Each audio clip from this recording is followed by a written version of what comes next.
Welcome friends. आप सभी का स्वागत है JavaScript tutorial basic to advance series में। हमने अब तक 3 पार्ट कवर किए थे एरे इंस्टेंस मेथड्स के लिए, जिसमें से हमने कुछ एरे इंस्टेंस मेथड देखी है और कुछ हमारी बची थी जो आज हम कवर करने वाले हैं। तो हमारे पास इतने सारे एरे मेथड्स और बचे हैं, तो अराउंड 37 मेथड्स हम देखने वाले टोटल एरे इंस्टेंस मेथड के। तो let's start with one by one. हम पहले देखने वाले कीज मेथड्स इन एरे। ये एक इंस्टेंस मेथड है। आपने कीज नाम से मेथड ऑब्जेक्ट में भी देखी होगी। ऑब्जेक्ट के अंदर भी एक कीज मेथड होती है, राइट, जो एक स्टैटिक मेथड के तौर पे यूज होती थी ऑब्जेक्ट में, बट एरे के अंदर वही मेथड एक इंस्टेंस मेथड के तौर पे है। दोनों में डिफरेंस क्या कि ऑब्जेक्ट में होती है कीज, राइट, कीज और वैल्यूज पेयर होती है, तो ऑब्जेक्ट उसकी कीज को रिटर्न करता है। बट एरे में आपके पास एज सच कुछ कीज के तौर पे नहीं होती। Array is a collection of values. तो आपके पास कीज के तौर पर एरे में क्या होता है, सही पहचाना आपने कि आपने एरे में जो इंडेक्सेस यूज की थी, जीरो इंडेक्स, फर्स्ट इंडेक्स, तो वो इंडेक्सेस या इंडाइसेस वो ट्रीट होगी यहाँ पर कीज के तौर पर। तो लेट्स टेक एन एग्जांपल कि मेरे पास एक एरे है जिसमें वैल्यू है 100, 200, 300, ऐसे कुछ मेरे पास वैल्यूज है, राइट, 400, 500। अब मैं चाहता हूँ इसकी कीज में प्रिंट करूँ। तो देखो मैं जैसे ही करता हूँ console dot log array dot keys, इसके अलावा मैं इसको देख देता हूँ एरे वन, मतलब मुझे पूरे प्रोग्राम में ज़्यादा डिफिकल्टी नहीं होगी आपको समझाने में। तो देखो मैंने जैसे एरे वन की कीज को प्रिंट किया तो ये इटरेटर एरे ऑब्जेक्ट रिटर्न कर रहा है। समझ पा रहे हो? इटरेटर ऑब्जेक्ट रिटर्न कर रहा है। इटरेटर ऑब्जेक्ट मतलब ऐसा ऑब्जेक्ट कि जिसके अंदर आप कंटिन्यूअस मेमोरी लोकेशन पे वैल्यू स्टोर कर रहे हो, बट उसको आप डायरेक्टली एक्सेस नहीं कर पाते। तो इसको एक्सेस करने के लिए तरीका क्या है अपने पास? We have two ways to get the keys, right. उसमें से फर्स्ट वे क्या है? उसमें से फर्स्ट वे है आपका यूजिंग नेक्स्ट मेथड। मैं दो दो तरीके आपको समझाता हूँ। तो पहला है नेक्स्ट मेथड। तो नेक्स्ट मेथड का इस्तेमाल क्या होता है कि सपोज मैंने एक एरे जो कीज का इटरेटर ऑब्जेक्ट था उसकी वैल्यू को मैंने कीज नाम से एक इटरेटर ऑब्जेक्ट में रख दिया। इसको मैं दे देता हूँ नाम इटरेटर कीज, राइट। एक वेरिएबल बना दिया इटरेटर कीज, और इसके अंदर मैंने वैल्यू स्टोर कर दी। अब मुझे अगर वो कीज की वैल्यू प्रिंट करनी है इटरेटर के अंदर रखी तो मैं क्या लिखूंगा? इटरेटर कीज डॉट नेक्स्ट, मतलब जो वेरिएबल में स्टोर की डॉट नेक्स्ट मेथड। तो जैसे मैं ये करूंगा तो देखिए आपके पास एक ऑब्जेक्ट प्रिंट हुआ जिसमें वैल्यूज रखी है और डन नाम से ये मतलब ये ऑब्जेक्ट है, राइट। इस ऑब्जेक्ट में क्या हो रहा है? आपको रिटर्न हो रहा है वैल्यू और डन का स्टेटस। डन का स्टेटस मतलब आपका एरे खत्म हो गया है क्या एक वैल्यू लेने के बाद? नहीं, आपके इस लोकेशन का इंडेक्स जीरो है। ये जो वैल्यू जीरो दिखा रहा है वो इंडेक्स दिखा रहा है, मतलब फर्स्ट वैल्यू का इंडेक्स जीरो है, बट एरे अभी तक खत्म नहीं हुआ है, इसलिए डन की वैल्यू है फॉल्स। आपको ये चीज़ इंटरव्यू में जानबूझ के पूछी जाती है, तो आपको याद रखना है कंपलसरी कि आपने जब जब ये नेक्स्ट मेथड कॉल की तो ये हर बार क्या होता है, वन बाय वन वैल्यू लेता है। तो पहली वैल्यू ली 100, 100 का वैल्यू था की का जीरो, इसलिए उसने जीरो दिया। नेक्स्ट टाइम जब वैल्यू लेगा तो ये 200 का लोकेशन लेगा। 200 का क्या है वैल्यू, मतलब इंडेक्स वन। तब तक इंडेक्स आपका एरे खत्म नहीं है, इसलिए डन की वैल्यू फॉल्स। नेक्स्ट टाइम वापस अगर आप चलाओगे तो टू, यहाँ पे इंडेक्स बनेगा थ्री, 0 1 2 3। और एक बार मैं करता हूँ तो एक बार और इसकी वैल्यू आएगी 4। देखो मैं अब इसको रिफ्रेश कर रहा हूँ, 0 1 2 3 4, यहाँ तक एरे चला, तब तक डन की वैल्यू थी फॉल्स।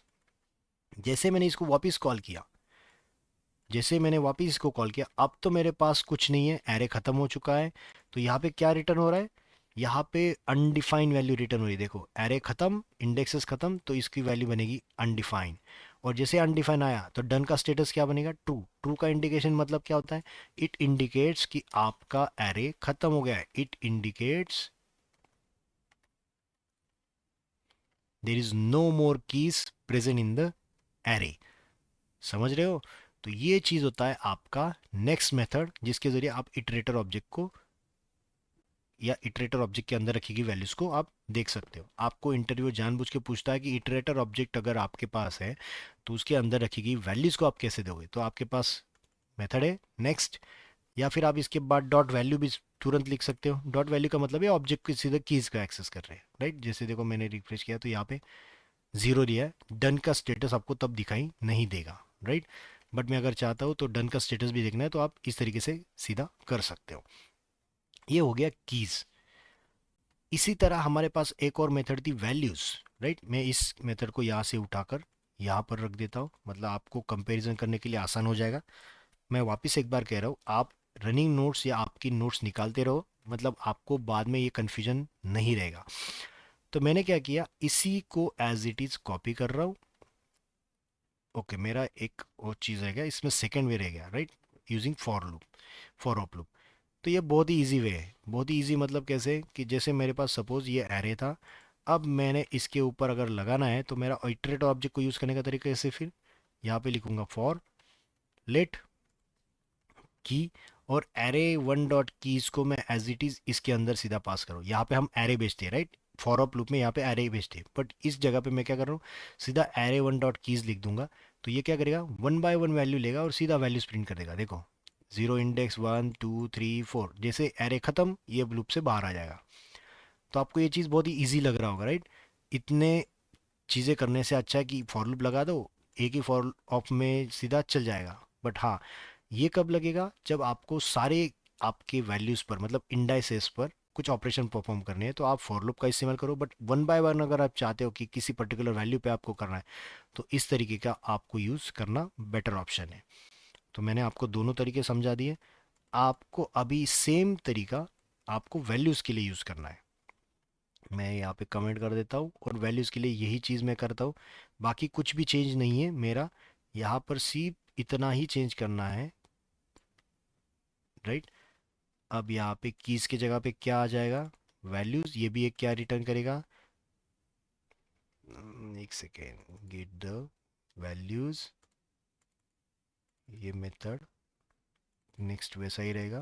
कीज, इसको मैं एक साथ चेंज कर देता हूँ, मतलब आपको इजी हो जाएगा समझने के लिए। तो देखो, अब जो इंडाइसेस आ रहे थे कीज के थ्रू, अब वैल्यूज आ रही है। देखो वैल्यूज 100, नेक्स्ट मेथड में यहाँ पर वैल्यू जाएगी 100, नीचे जाएगा 200, यहाँ पे जाएगा 300, यहाँ पे जाएगा 400, करेक्ट, और यहाँ पे जाएगा 500। जैसे ही वैल्यू खत्म, उसके बाद आएगी वैल्यू अनडिफाइंड, और जब तक एरे में वैल्यूज है तब तक डन का स्टेटस क्या रहेगा, फॉल्स। जैसे एरे खत्म तो ये बन जाएगा ट्रू। सेम तरीका मैंने किया सिर्फ फॉर ऑप के जरिए। यहाँ पे लिखता हूँ वैल्यूज, बाकी कुछ नहीं। देखो यहाँ पे जैसे मैं रिफ्रेश कर रहा हूँ तो आपको वैल्यूज प्रिंट कर रहा है, देखो 100 200 300 400 500। मतलब जब आपको कीज इंडेक्सेस चाहिए तो आप मेथड यूज करोगे कीज, बट आपको जब एक्चुअल वैल्यूज चाहिए तो आपको मेथड यूज करना है वैल्यूज। बस इतना ही डिफरेंस है, राइट, समझ में आ रहा है। अब हम बढ़ते हैं नेक्स्ट मेथड की तरफ। नेक्स्ट मेथड मैं कुछ इजीएस्ट मेथड पहले ट्राई करूंगा आपको समझाने का, मतलब आपको और आसानी से समझ में आ जाए, और बाद में हम ग्रेजुअली बचे हुए डिफिकल्ट मेथड्स की तरफ बढ़ेंगे। एक मेथड है अपने पास रिवर्स। यस, आपने सही सुना, रिवर्स मेथड। जैसे आपका वो नाम सजेस्ट करता है कि मेरा पास एक ऐसा कुछ एरे है और मैं चाहता हूँ उसको रिवर्स कर दूँ, करेक्ट। इसको रिवर्स करने पर आउटपुट क्या आना चाहिए, यस, जो दिया गया एरे है उसको रिवर्स में प्रिंट करोगे, करेक्ट। बट इसमें और अपने पास एक और मेथड है टू रिवर्स, तो इस दोनों में डिफरेंस क्या है। रिवर्स मेथड कभी भी ओरिजिनल एरे को चेंज करता है, it changes the original array, but ये क्या करता है, ये रिवर्स तो करेगा एरे बट ये ओरिजिनल एरे में चेंज नहीं करेगा। मतलब समझाता हूँ आपको, कंसोल डॉट लॉग अगर मैं ARR2 कर दूँ यहाँ पे, तो देखिए मेरा ओरिजिनल एरे था 100 200 300 400 500, बट रिवर्स करने के बाद मैं वापस उसी एरे को प्रिंट कर रहा हूँ, तो ये देखो मॉडिफाइड जो रिवर्स वाला एरे था वही आपको वापस मिल रहा है, मतलब ये ओरिजिनल एरे को चेंज कर देता है। समझ पा रहे हो, ये ओरिजिनल एरे में ही चेंज कर देता है, मतलब आपके पास ओरिजिनल एरे बाद में रिवर्स करने के बाद नहीं रहेगा। बट अगर आप चाहते हो कि सिर्फ मुझे रिवर्स ऑर्डर एक दूसरे एरे में चाहिए और मेरा ओरिजिनल एरे में उसमें चेंज नहीं करना चाहिए, तो मैं क्या करूँगा, इसी को मैं एज इट इज़ कॉपी करता हूँ, राइट। अब यहाँ पे ये चीज़ निकाल देता हूँ और यहाँ पे मेथड का नाम मैं क्या लिखता हूँ, सिर्फ रिवर्स की जगह पे टू रिवर्स, राइट। अब ये 3 और ये 3, तो देखो अभी दोनों में डिफरेंस देखना, ऊपर वाले और नीचे वाले में। ऊपर वाले में रिवर्स होने के बाद वही चीज़ ओरिजिनल एरे में अपडेट करके दे रहा है, बट अगर आप टू रिवर्स के बारे में देखो तो रिवर्स होने के बाद भी ओरिजिनल एरे में चेंज नहीं है, ओरिजिनल एरे राइट नीचे वाला। तो जब आपके पास सिचुएशन ऐसी हो कि आपको रिवर्स करना है बट ओरिजिनल एरे में चेंज नहीं करना, तो आप क्या यूज़ करोगे, तो आप यूज़ करोगे टू रिवर्स। और अगर आप चाहते हो कि नहीं ओरिजिनल एरे में चेंज हो तो भी चलेगा, तो आप यूज़ करोगे रिवर्स मेथड, राइट। तो ये था reverse and to reverse, easy है राइट। इसी सिंपल एक और मेथड अपने पास है, सॉर्ट। सॉर्ट आपको जैसे नाम सजेस्ट करता करेगा वो, इसका मतलब सेम है कि आपको सॉर्टिंग करके मिलेगी, राइट। सॉर्टिंग क्या होता है इसका मतलब, it sorts the array but it will change the original array.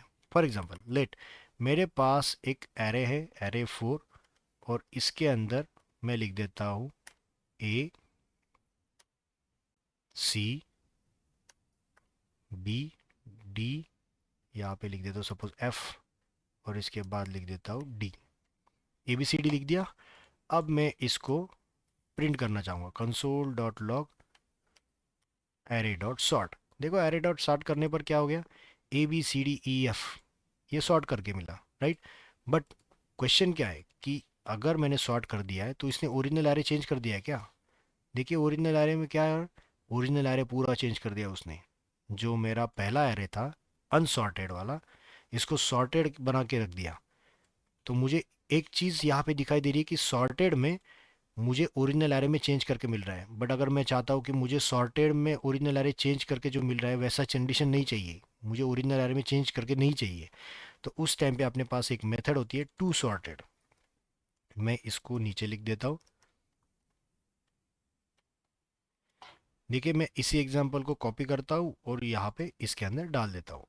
अब इसके अंदर मैं क्या लिख दूंगा, it sorts an array but it will not change the original array. तो यहाँ पे मैं 5 कर देता हूँ, आपको कॉन्फ्लिक्ट नहीं मारेगा राइट। और यहाँ पे मेथड का नाम क्या करना चाहिए मुझे, टू सॉर्टेड। अब देखो दोनों में डिफरेंस, इसने पहले सॉर्ट किया था और ओरिजिनल एरे में भी चेंज कर दिया था, राइट सॉर्ट ने। टू सॉर्टेड में इसने सॉर्ट किया but original array as it is है, राइट। समझ पा रहे हो दोनों में डिफरेंस। सॉर्ट करने के बाद ओरिजिनल एरे में जो चेंज करता है वो है मेथड सॉर्ट। अगर उसमें ओरिजिनल एरे में चेंज नहीं करना है तो वहाँ पे लगेगा टू सॉर्टेड। यहाँ पे टू सॉर्ट मेथड नहीं है, जहाँ पर ऊपर देखो टू रिवर्स ईडी लगाया हुआ है एक्सटेंशन, यहाँ पे सॉर्ट टू सॉर्टेड, राइट, यहाँ पे भी ईडी लगाया हुआ है। तो ये चीज़ याद रखना। बट एक ट्रिकी क्वेश्चन आपको इंटरव्यू के लिए पूछा जाता है, इंटरव्यू क्वेश्चन। अगर मेरे पास सपोज एक एरे है जिसमें वैल्यू है इस तरीके से, राइट, यहाँ पे और एक मैं डाल देता हूँ 1000, कॉमा 2000 3000 4000 5000। समझ पा रहे हो, बहुत आसान तरीके से मैंने एरे लिख के दिया आपको। अगर मैं इसको सॉर्ट करता हूँ, अगर मैं इसको सॉर्ट करता हूँ, बाकी चीज़ें मैं अभी फ़िलहाल यहाँ पे मैं इसको लगे तो कंसोल लॉग में डाल देता हूँ, मतलब आपको समझने के लिए आसानी रहेगी। इंटरव्यू क्वेश्चन वाले को कंसोल लॉग कर रहा हूँ, तो देखो इंटरव्यू क्वेश्चन वाला कंसोल लॉग सिर्फ देखना, बाकी कंसोल लॉग देखने की ज़रूरत नहीं है। जैसे मैं सॉर्ट करता हूँ तो देखो सॉर्टिंग कैसे रही, 100 1000 200 2000 3000 300 3000, मतलब प्रॉब्लमेटिक सॉर्टिंग है। एक्चुअल सॉर्टिंग कैसे होनी चाहिए थी, असेंडिंग या डिसेंडिंग। बट इसने क्या किया, वन वाला जो कॉम्बिनेशन था, वन से जो स्टार्ट हो रहे वो नंबर पहले, टू से स्टार्ट होने वाले नंबर बाद में, थ्री से बाद में, फोर्थ से बाद में, फाइव से। बट ये तो गलत सॉर्टिंग है राइट। तो याद रखना सॉर्ट ये हमेशा आपकी स्ट्रिंग पर इजीली काम कर पाएगा या फिर आसानी से आपको सॉर्टिंग करवा के देगा। बट यही चीज़ जब नंबर के लिए आती है तो आपको एक चीज़ याद रखना है, ये सॉर्ट मेथड आपको कॉल बैक के तौर पे यूज़ करनी, मतलब इसके अंदर एक कॉल बैक पास करोगे। कॉल बैक कैसे पास करोगे, इसी को मैं कंसोल लॉग नया लिखता हूँ नीचे, कंसोल डॉट लॉग। ये तरीका सिर्फ और सिर्फ नंबर फॉर्मेट के लिए है, याद रखना। आपको क्या करना है, इस सॉर्ट में कॉल बैक फंक्शन पास करना है। ये कॉल बैक फंक्शन है, right, arrow function call back है। ए और बी पैरामीटर और बाद में ए माइनस बी करोगे। इससे क्या होगा, पहली दो वैल्यूज ए और बी के तौर पे चली जाएंगी, 100 200। अब इन दोनों का सब्ट्रैक्शन करोगे। सब्ट्रैक्शन ये बैकग्राउंड में करेगा। सब्ट्रैक्शन का मतलब क्या होता है, 100 में से 200 माइनस करोगे तो वैल्यू क्या आ जाएगी, माइनस में आएगी। जब माइनस में आएगी इसका मतलब वो समझ जाएगा कि पहला वाला छोटा है, दूसरा वाला वैल्यू बड़ा है, राइट। इसको नोट के तौर पे लिख देता हूँ, it it will not work with, sorry, it will work with numbers only, or if subtraction comes negative, it will put the number as a first, मतलब it won't change the order। But अगर subtraction positive आती है, right, यहाँ की दोनों की subtraction negative आई, दोनों को कुछ नहीं करेगा। बट जब सिचुएशन ऐसे आएगी कि जहाँ पे सब्ट्रैक्शन पॉजिटिव आएगी, तो ये नंबर को स्वैप कर देगा, राइट। तो ये चीज़ है आपका असेंडिंग बनाने के लिए। तो देखो यहाँ पे वैल्यूज असेंडिंग में प्रिंट हो रही है। अभी देखो, जो पहले ये तकलीफ हमें आ रही थी, 100 के बाद 1000 आ रहा था, अभी देखो 100 के बाद 200 300 400 500 ऐसा सॉर्टिंग करके दिया है, राइट। मतलब जो ओरिजिनल में सॉर्टिंग था वैसे ही। अगर आप चाहते हो कि नहीं, आपको लगता है कि ये चीज़ गलत है, तो मैं यहाँ पे लिख देता हूँ, अब तो चलेगा। अब देखना, मैंने सॉर्टिंग करने के बाद क्या हुआ, 100 200 300 400 500 1000 2000, मतलब ये चीज़ असेंडिंग में लाएगा।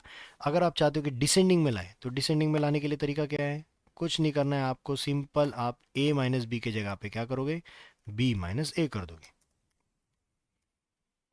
अब देखो क्या होता है, b माइनस ए का मतलब क्या, दोनों का सब्ट्रैक्शन करो। 200 में से 100 माइनस करो।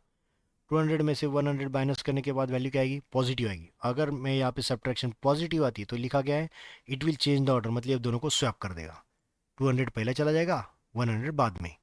वापिस नेक्स्ट दो नंबर को कंपेयर करेगा, मतलब यहाँ पे 100 रहेगा, 2000 के पास वापिस उसके साथ कंपेयर होगा, 2000 वापिस आगे आएगा। इस तरीके से वन बाय वन वैल्यूज़ को ये सॉर्ट करते जाएगा और आपको वैल्यूज़ स्वैप करते जाएगा। तो देखो, सॉर्ट करने के बाद ये वैल्यूज़, जैसे मैं यहाँ पे प्रिंट कर रहा हूँ, 5000 4000 3000 2000, इस तरीके से वो डिसेंडिंग ऑर्डर में प्रिंट कर रहा है, राइट। तो जब a माइनस बी रहेगा तो इसका मतलब समझ लीजिए ये असेंडिंग ऑर्डर है, और b माइनस ए जब रहेगा उसका मतलब समझ जाइए ये डिसेंडिंग ऑर्डर है। अब सेम चीज़ अगर मैं फॉलो करूँ टू सॉर्टेड के लिए, बाकी कुछ डिफरेंस नहीं है, ये सिर्फ क्या करेगा, ओरिजिनल एरे में चेंज नहीं करेगा, बाकी सब लॉजिक सेम, सॉर्टेड के जगह पे बन जाएगा टू सॉर्टेड, आंसर दोनों का सेम। अगर इसके बाद आप एरे 6 को प्रिंट करोगे तो एरे 6 में चेंजेस रहेंगे क्या, नहीं, डेफिनेटली ये नहीं रहेंगे, क्योंकि आपने एरे 6 में चेंजेस या एरे 5 में चेंजेस नहीं किए, राइट। आपका एरे 5 एज इट इज़ रहेगा, यहाँ पे भी आपका एरे 5 या एरे 6 जो लिखा है, सॉरी एरे 6 लिखा है, एरे 6 दोनों का सेम रहेगा, ओरिजिनल एरे में चेंजेस नहीं कर रहा है, राइट। ये ओरिजिनल एरे था। तो इतना आपको मैं समझाना चाहता था मेथड्स के ज़रिए। तो कंपैरिजन आपको आसान हो गया, सॉर्टेड टू सॉर्टेड, राइट। उसके बाद आपने देखा ऊपर रिवर्स टू रिवर्स, उसके बाद दिखा कीज एंड वैल्यूज, राइट। अब और कुछ सिंपल सी मेथड देखते हैं, जिसमें से एक मेथड है विथ। विथ का यूज़ क्या होता है, विथ का यूज़ हमेशा आपका दिए गए इंडेक्स की वैल्यू को सिर्फ रिप्लेस करना होता है। It returns array with new values, मतलब फॉर एग्जांपल मेरे पास एक एरे है, रिटर्न इस तरीके से। अब मैं चाहता हूँ अब मैं चाहता हूँ कि ये लोकेशन पे 300 की जगह पे मुझे 600 चाहिए, तो मैं क्या करूँगा, console dot log ARR7 dot with, और कॉपी भी थी नहीं इसमें से, विथ और इन ब्रैकेट, अरे यार ये कीबोर्ड का इशू है। ओके, 300 का लोकेशन कौन सा है, 0 1 2, टू इंडेक्स है राइट, लोकेशन का मतलब इंडेक्स, इसका 200 है, उसकी जगह पर मैं क्या डालना चाहता हूँ, 600। बस कुछ नहीं, आप सीधा इसको कंपेयर करो, देखो 300 का बन गया 600, राइट।